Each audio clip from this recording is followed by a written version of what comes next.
Welcome back to the next lecture of electrochemistry. So in previous lecture we have seen the Debye-Huckel theory and its various applications, okay, and there we have seen the lots of formulas related with activity coefficient or mean ionic activity, then ionic strength of a solution, okay. So there we have seen the various formulas that are useful for the calculation of the ionic activity or the ions concentration, okay. Indirectly we can say that mean ionic activity or the ionic concentrations, okay, ionic concentration. So what are that applications for that given formulas that we will see by solving some problems, okay. So suppose I am giving the 0.02 molar sodium sulfate solution, then I need to find out the mean ionic activity of the given solutions, okay, mean ionic activity coefficient. So what we need to do, first of all, okay, we need to find out the balanced chemical equation for the ionization of given salt, okay. So first of all you should know the molecular formula. If the molecular formula is not given, you should know that molecular formula. You should be able to also satisfy the valencies of each and every ions, okay. So we know that Na plus can have the valency of +1, okay, and sulfate is having the valency of -2, okay, -2 charge. Here you can see this. But how could you that satisfy that valency?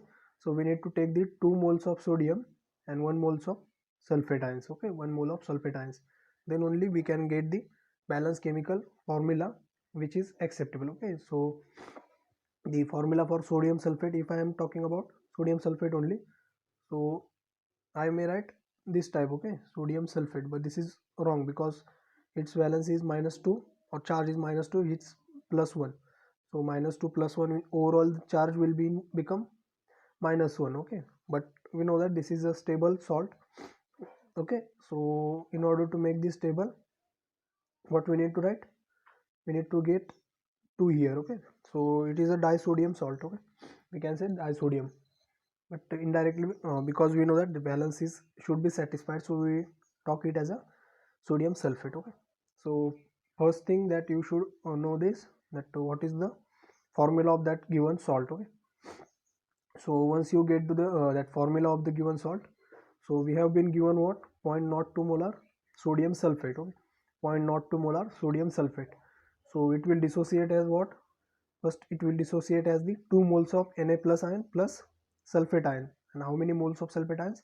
Only 1 mole, okay. So here 1 mole, we need not to write that. So we are having 2 moles of sodium and 1 mole of sulfate ions. So what is the concentration of sodium ions? So the concentration of sodium ions will be 2 times the initial concentration of given salt. Why is it so? Because in 1 mole of sodium sulfate there are 2 moles of sodium ions, okay. In 2 moles of sodium sulfate we are having in 1 mole of sodium sulfate we are having 2 moles of sodium ions, okay. So my sodium sulfate, that is Na2SO4, I can say that is corresponding to 2 moles of Na plus ions, okay, Na plus ions. So this is the important case, okay. So you will see here that the concentration of sodium sulfate is concentration of sodium sulfate is 0.02 molar, but that of sodium ions is 0.04 molar, okay. So once you got the concentration of specific ions, next step is what we need to find out is the ionic strength of given solution, okay. Ionic strength, it's sometimes referred to as I, or sometimes it is given by the mu, okay. So in exam, if any one of this symbol is given, you should not be like confused whether this one of the symbol is applicable for ionic strength of a solution, okay. So what is the formula for the ionic strength? So ionic strength is given by 1 by 2 summation of mi zi square, where mi is what, molarity. Mi is my molarity of the given ion, and this zi is nothing but what, charge, okay, charge, and its square is there. So whether the charge is negative or positive, either way we are going to get the answer as a positive, okay, only. So now first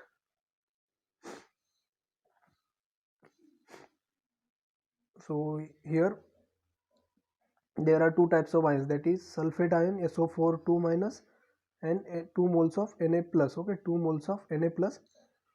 But for these 2 moles we have considered this into the concentration term. So here concentration of this is 0.02 molar, here it is 0.04 molar. Okay, and how it comes, that we have seen into the ionization reaction.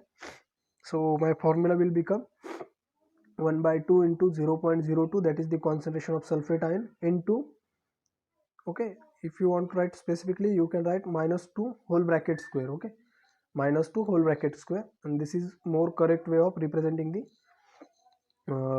minus 2 whole bracket square is the correct representing or the given example. Okay, so you should write minus 2 whole bracket square. Okay, minus 2 whole bracket square, then only it will be like indicative key what is this for the negative ions. Okay, and then for next, for sodium ion, its concentration is 0.04 molar into charge of Na plus is +1. Okay, so you can also put like this. Okay, +1 whole bracket square, so it will be quite indicative for you also, that which charges corresponds to cation, or which concentration is corresponds to cation, and which one is corresponds to the anion. Okay, so finally you will get 0.02 into square of 2 is 4 plus 0.04 as it is.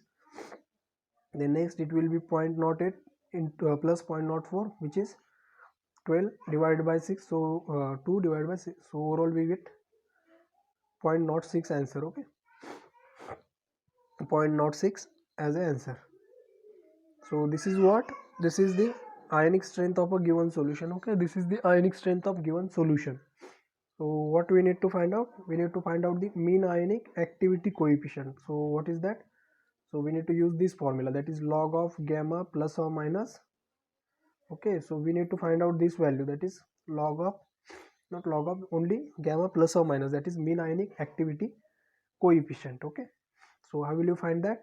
So for that we need to use the formula, which is minus of A into Z plus Z minus into bracket of square root of mu. Okay, so here I am giving, okay, here it's mod should be like, okay, so anyhow we are going to get the positive charge from here. Okay, if I am using the mod function, then I am getting positive charge here, so my answer will be like minus 0.509 into, okay, 1 into, that is plus 1 charge for the Na plus, minus 2 charge for the our sulfate ion. So overall I am getting minus 2 answer, but I am using the mod function. Okay, here mod function is there, so overall I am getting plus 2 as answer, and once I have solved that I can get the answer as, okay, this minus 0.7889. Okay, 0.7889. So if I take the antilog of this, so finally I can get the mean ionic activity coefficient as this. Okay, 0.5632. so that is the answer for the mean ionic activity coefficient. Now next, so we need to find out the mean ionic activity coefficient for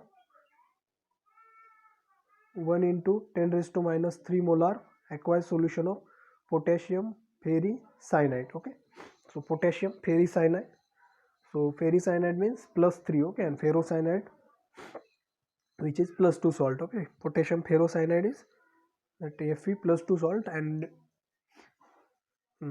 ferricyanide is the +3 salt at 298 Kelvin. Okay, so we need to find out again same. So here what happened to the overall equilibrium reaction? So we have been given with the potassium ferricyanide salt, it will dissociate as what, 3 moles of K plus and FeCN6 3 minus. Okay, and it will not be dissociated as further Fe3 plus and 6Cn minus. Okay, so this reaction will not occur. Why is it so? Because this is a complex. Okay, this is a complex reaction, not reaction, it's a complex compound. So we know that complex compound are not easily breakable in the normal conditions. Okay, and we have given the normal condition only at 298 Kelvin. So this complex will not break at this condition, so we won't get the individual Fe plus 3 ions and cyanide ions. Okay, so we only get the potassium plus and Fe, or the, we can say, ferric cyanide complex. We can overall say ferric cyanide complex. So what we need to find out first, then we need to find out the ionic strength. So given concentration of that given complex is 1 into 10 raised to minus 3 molar. So what is the concentration of this? It will be 3 times, because the potassium ion has been dissociated into its ions.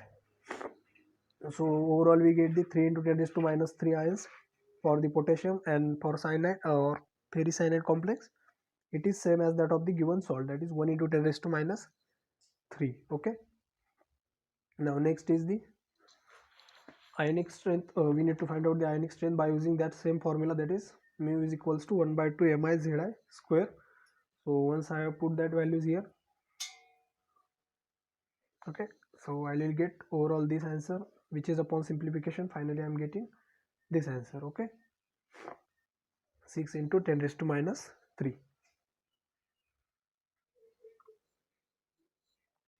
So overall I am getting the that ionic strength is 6 into 10 raised to minus 3. Okay, so next we need to find out the mean ionic activity coefficient by using this formula, which is log of gamma plus minus, which is equals to minus a into z plus into z minus into under root of mu. Okay, so once we have got the that values, we can say that the mean ionic activity coefficient or log of mean ionic activity coefficient is this. So in order to find out the mean ionic activity coefficient, we need to take the antilog of that. Okay, so finally we get the answer as this. Okay, that is 0.7617. Now next, so calculate the mean ionic activity coefficient of KCl solution containing 0.1 molar moles of that KCl. Okay, 0.1 mole per cm cube. So indirectly we have given the 0.1 molar solution. Okay, so sometime concentration may be given in this manner also, 0.1 mole per cm cube or per dm cube, not cm cube. So per dm cube means 1 liter. So 0.1 molar per liter is nothing but 0.1 molar solution of KCl plus 0.05 molar of sodium sulfate. Okay, so we have been given with two different solutions which are mixed together at 298 Kelvin, and also we have been provided with the that solvent coefficient. Okay, so here we know that KCl, which is a salt, will dissociate as what? K plus and Cl minus, and initially we have been given with concentration of KCl as a 0.1 molar. So overall we can say that the potassium also has the 0.1 molar solution concentration, and Cl also has the 0.1 molar concentration. Okay, so for sodium sulfate we have seen previously that if it is having the concentration of 0.05 molar, for sodium it will be 2 times, so 0.05 into 2 is 0.1 molar, and for sodium for sulfate ions it will remains the same. Okay, so we need to find out the ionic strength for each individual ion. Okay, each individual ion. So here there are total, how many ions are there? Total 4 ions are there. Which are those? One is K plus, then second one is Cl minus, then Na plus, and last one is the sulfate ion, that is SO4 2 minus. Okay, SO4 2 minus. So first for K plus ion, it is 0.1 into 1 square, that is because charge is plus 1. Here it should be minus 1 square, which will ultimately comes as a 1 only. Now next for this Na plus ion, the concentration is 0.1 into 1 square. Okay, it's 1 is here, 1 square plus 0.05, which is the concentration of sulfate ion, into charge square. Okay, so charge is minus 2 square. So anyhow we are going to get the positive value. So once we have solved this, we will get 0.1 plus 0.1 plus 0.1 plus 0.2. So overall upon solving that, we get the answer as 0.25. Okay, now we need to find out the mean ionic activity coefficient for the individual salt. Okay, I have told that during the Debye-Huckel theory, that we cannot have the mean ionic activity coefficient for specific ion, okay, and also we cannot have the mean ionic activity coefficient for the combined ions also. Means for here in this example we will see that two salts does not have the common mean ionic activity coefficient. We need to find out the individual separate mean ionic activity coefficient for that particular salt only, okay. So what is that formula? Again this formula will be same, that is log of gamma plus minus, which is equals to minus a into z plus z minus into under root of mu. So here we have taken into account the overall ionic strength, okay. So overall ionic strength also affect the mean ionic activity coefficient of that K plus, okay, and Cl minus ions. So overall we can get the answer as this, that is mean ionic activity coefficient for the KCl solution, okay. Now we need to find out here the ionic strength only, okay. So find out the ionic strength of a solution containing the mixture of 40 cm cube of 0.1 molar KCl, okay, and 40 cm cube of 0.2 molar sodium sulfate in 20 cm cube of water. So how will you solve this problem? So we have not given the solution of directly 0.1 molar KCl, okay. We have not given the solution of 0.1, 0.2 or direct solvent, okay. So we have been provided with certain amount of that KCl and potassium sulfate solutions, okay, and amount is given in the volume form. So first of all we need to find out the exact concentration of given ions. So how will you find that? So we have to use the dilution method, okay, dilution method. So what is that method? So we need to first of all find out the total volume of given solution, okay. So once we have in solution, that is 40 ml of KCl, 0.1 molar KCl, then 40 ml of 0.2 molar sodium sulfate, potassium sulfate, and 20 ml of water, okay. Water is a solvent. So overall we are having what, 100 ml solution, okay. 100 ml solution is given in the our given flask, okay. So my concentration of this KCl will be decrease. Why is it so? Because overall volume of the given solvent has been increased from 40 to 100, okay. My overall volume of the solvent has been increased from 40 ml to 100 ml. So my concentration of this 0.1 molar KCl will be get diluted, means what, the concentration will get decreased. So how much amount will it get decreased? So that we can find out by this standard famous formula, okay. This is m1 v1 is equals to m2 v2. So based upon this formula we can say that the concentration of the KCl in the given solution will be obtained by m1, which is the concentration we need to find out, or molarity that we need to find out, into volume. Overall volume is what, 100, which is equals to what, given solution of 0.1 into 40 ml, okay, 0.1 into 40 ml. So upon simplifying that we will get m1, that is the molarity of KCl solution is 0.04 molar, okay. Now next, for potassium sulfate we will do the same procedure, 0.2 into 40 divided by 100. So this, okay, upon simplification we get 0.08 molar for the sodium sulfate or potassium sulfate, okay. And for water, does we need to find out that? No, because water is a solvent, okay. So next step is ionization of particular ions. So KCl, it will remain same. For sodium sulfate, not sodium, it's again potassium. So for potassium sulfate, it is 2 times the potassium plus sulfate ion. So for potassium it will be double, so it is 0.16. So once we got the values of concentration, we need to find out the ionic strength by using again same formula, that is summation of 1 by 2 into summation of 1 by Zi square. So here KCl, first for we are finding the KCl. Now next we are applying it for the potassium sulfate, okay, potassium sulfate. So upon simplification of that we get the mean ionic, not mean ionic activity coefficient, here we get the ionic strength of solution as a 0.28, okay. So this is the one method where we have used the direct formulas for obtaining the ionic strength of overall solution. Okay, so if you find it difficult, you can also calculate the individual ionic strength of KCl and individual ionic strength of sodium sulfate ion, and then add that to ionic strength, you will get the same answer. Okay, if you try to find it in the another way. So these are the some problems that has been asked in previous exams. Okay, same type of problems are there. Okay, so for this problem, okay, this problem is consisting of two ions. Okay, what are those ions? Okay, this problem is same as that previously solved.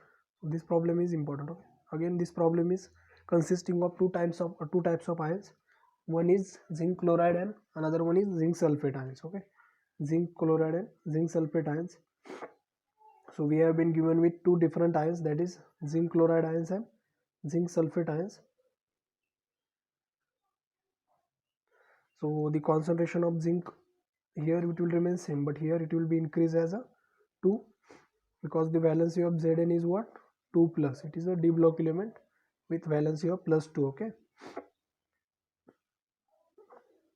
so the concentration here it will remain same, but here it will be, okay, 5 into 10 raised to minus 3, because the concentration of that zinc sulfate ions has given as 5 into 10 raised to minus 3. So overall we get the answer as this 23 into 10 raised to minus 3. Okay, so once we have got the values of ionic activity, mean ionic strength ionic strength of a solution, we need to find out the mean ionic activity coefficient by using this formula, which is minus a into z plus z minus into square root of nu. Okay, so once we have put that formula, finally we get the values as, okay, 0.7008. Okay, so that is the mean ionic activity coefficient for the zinc chloride solution. Okay, so now next is the how that electric conductance will occur into the solution, and what are the various factors that will, okay, that will affect the overall conductance of solution. Okay, so that terms are or concepts are there, so we can see that concept in the next lecture.